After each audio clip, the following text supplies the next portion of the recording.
नमस्कार। आज मैं रामचरितमानस के जिस प्रसंग की चर्चा करने जा रही हूँ वो अत्यंत ही मधुर और अनुकरणीय है और एक भक्त का भगवान के प्रति जो उच्चतम प्रेम होता है उसका अनूठा उदाहरण है। यह है श्री राम जी और केवट के बीच का संवाद। श्री राम जी वनगमन के दरमियान जब गंगा के पास आए तो पार करने के लिए उन्होंने केवट को कहा कि भाई नाव लाओ, मैं पार करूँगा। फिर केवट ने जो कहा, मांगी नावन के बट आना, कही तुम्हार मरम मैं जाना। चरण कमल रज कहो सब कही, मानुष करनी मोरी कछु आई। श्री राम जी कहते हैं कि नाव लाओ। केवट कहते हैं कि नहीं, मैं नहीं लाऊंगा, क्योंकि मुझे आपका भेद पता चल गया है। आपके चरण कमल का धूल मुझे पता है कि वो जंतर की तरह, जड़ी की तरह काम करता है और वो किसी भी चीज को मनुष्य बना देता है।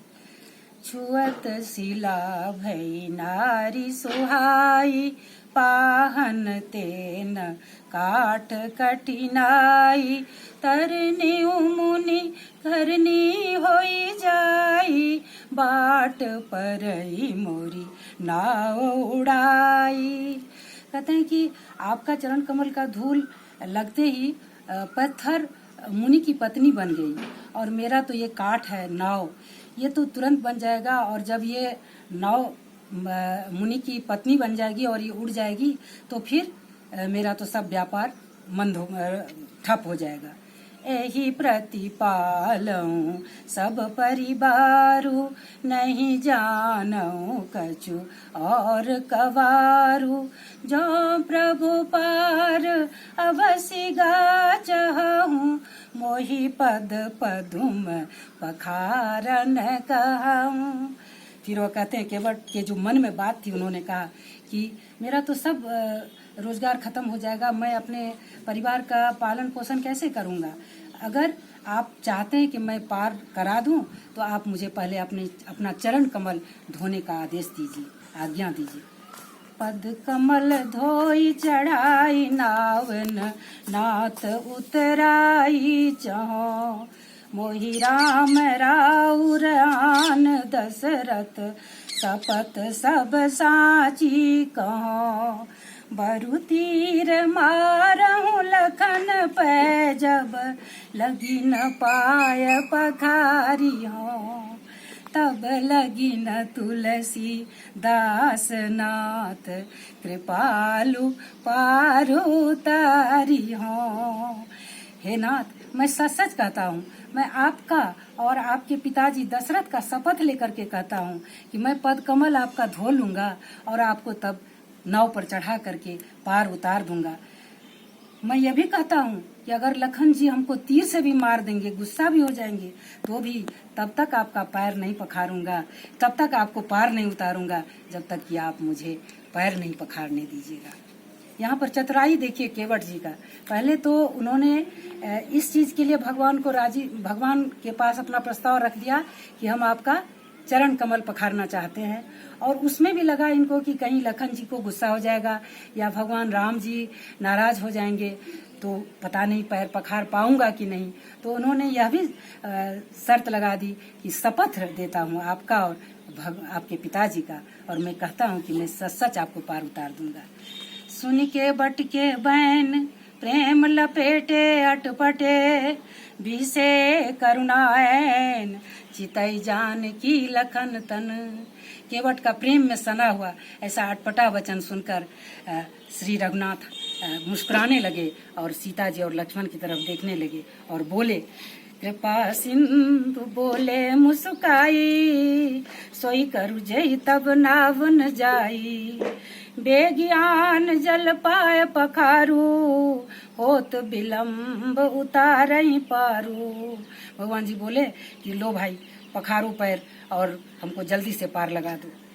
जा सुनाम सुमिरत एक बारा, उतरई नर भव सिंधु अपारा। सोई कृपालु के बटई निहोरा, जय जग की अत्यु पगहु ते तोरा। कहते हैं तुलसीदास जी कि जिनका नाम एक बार लेने से कोई मनुष्य भव सिंधु को पार कर सकता है, वो कृपालु भगवान आज एक सामान्य केवट का निहोरा कर रहे हैं गंगा पार करने के लिए। वैसे ही कृपालु जो त्रिलोक को नाप लिए थे केवल 3 कदम में, 2 कदम में, 3 कदम भी नहीं। पद नख निरखी देव सरि हरसी, सुनि प्रभु वचन मोह मति करसी। केवट राम रजाय सुपावा, पानी कठबता भरी ले आवा। भगवान जी जो निहोरा कर रहे थे केवट को, तो गंगा को भी आश्चर्य हो गया कि श्री भगवान, साक्षात भगवान केवट को ऐसा निहोरा कर रहे हैं, नहीं पता नहीं क्या है। लेकिन जब नजदीक गए भगवान, उन्होंने देखा, उनका नख देखा जहाँ से कि वह निश्रित हुई थी, तो वह पहचान ली और बहुत आनंदित हुई कि आज मुझे भी इनका चरण स्पर्श करने का अवसर प्राप्त हो रहा है। फिर केवट जब राम का आदेश पाए तो वो तुरंत कठपता लेकर के आ गए। अति आनंद उमगे अनुरागा, चरण सरोज पखारन लागा। बरस सुमन सुर सकल सिहाही, यही सम पुण्य पुंज को नाही। और तब केवट प्रेम और आनंद के उमंग में भर करके भगवान का पैर पखारने लगे। सभी देवता देख करके आनंदित हो गए और प्रशंसा करने लगे केवट का, और बोलने लगे कि इससे बड़ा पुण्य कुछ हो ही नहीं सकता है। पद पखारी जलपान करी आप सहित परिवार, पितर पार करी प्रभु ही पुनि, मुदित गया ले पार। फिर पद पखार करके चरण कमल को धो करके आप खुद और पूरे परिवार को उसका पान करा करके, और इतना ही नहीं, पितर को भी अर्पण करके उनको, पितर को भी पार करा दिया उस पुण्य के प्रभाव से, और भगवान को चढ़ा करके उस पार लेके चले गए। उतरी ठाड़ बैसुर शरीरेता, सिय राम गोलखन समेता। केवट उतरी दंडवत किन्ना, प्रभु सकुच एहि नहीं कछु दिन्ना।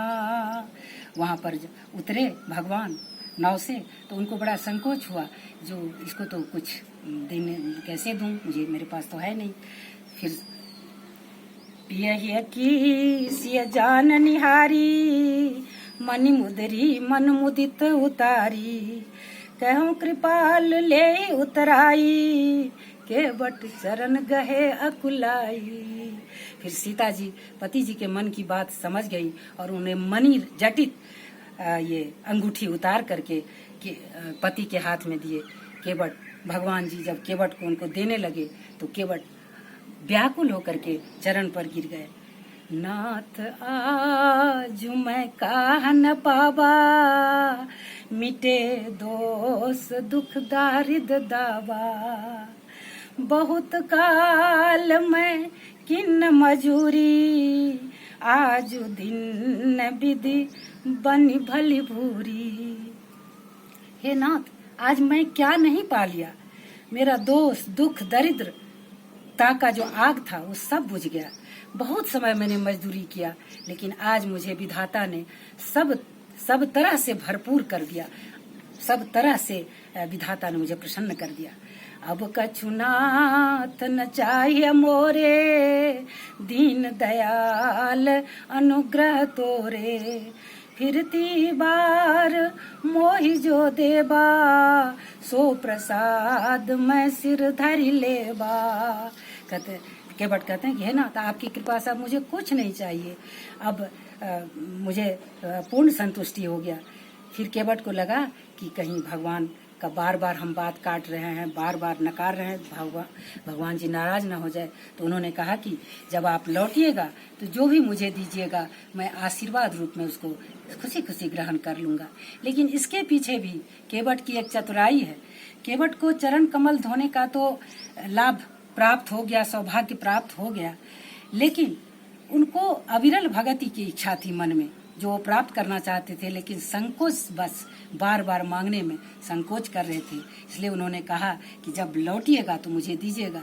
उनको लगा कि जब लौटेंगे तो फिर मैं ये प्रस्ताव रख दूंगा। बहुत किन्न प्रभु लखन सिय, नहीं कछु के बटले। विदा किन करुणायतन, भगत विमल बरुदे। प्रभु श्री राम जी, लक्ष्मण जी, सीता जी बहुत समझाए केवट को कि उतराई ले लो केवट उतराई, किंतु केवट नहीं माने, नहीं लिए। तब भगवान उनके मन की बात समझ करके उनको निर्मल भक्ति का वरदान दे करके उनको सौ प्रसन्न विदा कर दिया। इसीलिए कहते हैं राम ही के बल प्रेम प्यारा, जान ले जो जाननिहारा। जय श्री राम, जय श्री राम, जय श्री राम।